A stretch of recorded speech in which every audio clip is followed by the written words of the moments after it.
Ebola has now spread from the Democratic Republic of Congo to neighboring Uganda. A 5-year-old boy has died after crossing the border into Uganda earlier this week. Now, 2 new cases have been confirmed. They include the child's younger brother and grandmother. These are the first cases of Ebola since the latest outbreak erupted in Congo last summer. About 1,400 people have died there so far. So for more on this, we want to bring in CBS News correspondent Debora Patta. She is joining us now from Johannesburg.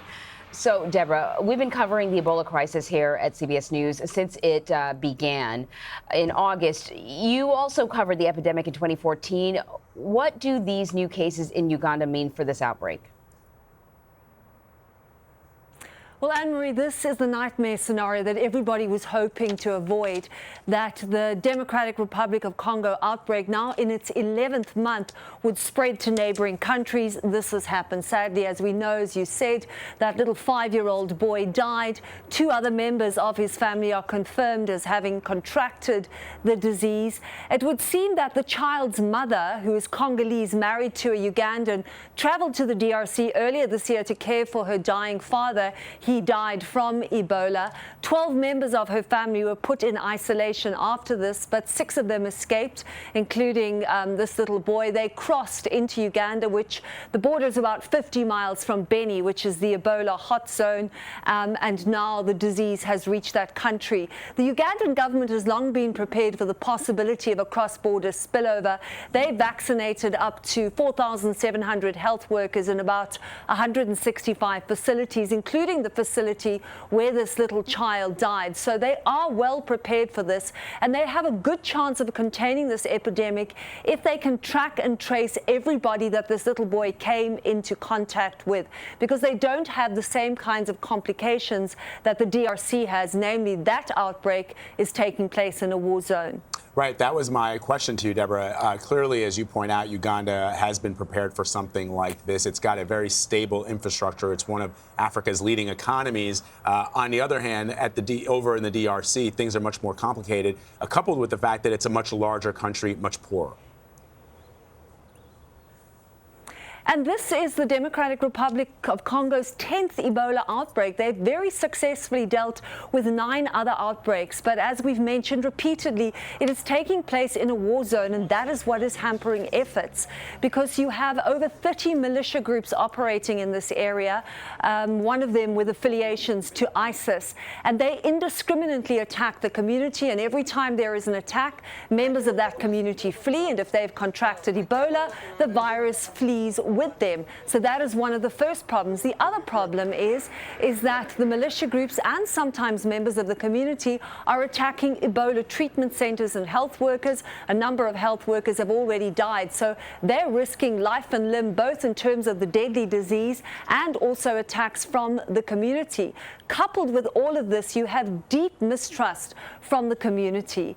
They are saying, you know, we've been dying in this country for nearly 25 years. That's how long the civil war and the conflict has been raging in the areas of Beni and Butembo. And now suddenly we see UN planes flying in. We see 4x4 vehicles. Why are you only coming now to help us when we've been dying of violence and other diseases like malaria for so long? The cynical view is that they're only there because they want to stop the spread of this disease to other countries. But the net result of this is that people are not going for treatment. You have 10 to 20 new cases every day in the DRC, and only 40% of people are actually going for treatment. Rather, 40% of people are not going for treatment, which means they are dying in their homes and not getting the help that they so desperately need. And if you bear in mind that the bodies of those who've contracted Ebola are at their most contagious after death, this is a very serious problem indeed. One woman very poignantly said, at night, the militia come and take our children. By day, the men in white, referring to doctors or health workers in hazmat protective suits, come and they also take our children away. So this is the complication and is the reason for the spike in deaths.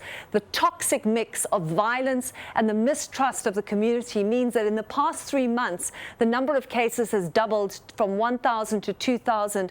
And as you mentioned, nearly 1,400 people have died of the disease. And it shows no signs of abating. It's getting worse every day there. So, Debora, you recently spoke to the U.S. ambassador to Congo about the Ebola crisis. I want to play a little bit of that sound.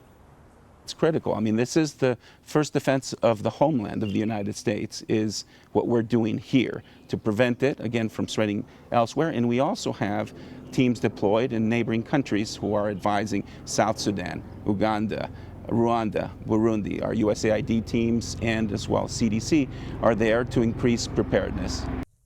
So how is the U.S. or perhaps other groups helping to contain this outbreak? Well, let's start with the international community and then get to the U.S. We interviewed Michelle Yao, who is the head of the Ebola response from the World Health Organization in the DRC. Very dedicated. This man hasn't seen his family for months. And, you know, he talks about the bravery of his colleagues who, as I said, risk their lives every day, both in terms of dealing with this deadly disease and in terms of the violence that they have to face every time they go to a treatment center or travel to a treatment center. They're doing everything they can, but this spread of the disease across the border is obviously going to put pressure on them to be even more aggressive in their response to this outbreak. One of the things they're going to have to look at is possibly more creative solutions. They have the vaccine. That's life-changing. They have amazing new treatment methods where they treat Ebola victims, which stops the prevention of the spread of the disease more effectively, really.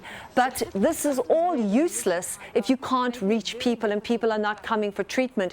One of the interesting things is that in Liberia, what they did was that they traded food for safe passage with the armed gangs operating in the slum areas, which were very congested. And there were a lot of people having contracted Ebola there, dying of the disease. So they gave these groups food in exchange for safe passage. They're going to have to look at some kind of creative solution. It's difficult. You make peace or have a cessation of violence with one group, then you have 29 other groups that you've got to deal with, but they're going to have to start to think very laterally.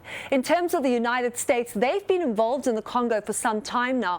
One of the key things they've been doing is training epidemiologists so that the DRC itself is able to deal with the disease as they have very effectively done in the past. The other thing that they're doing is that they set up USAID, a DART team, which is an emergency response team, which helps provide resources and people to the DRC in terms of their response. They are the biggest contribution to MONUSCO, which is the peacekeeping force trying to provide security in the region, and they've also provided financial aid. And as you heard Ambassador Mike Hammer say there, they've been talking and working with other countries to help them with their preparedness should this disease, as it's now spread to other regions, happen.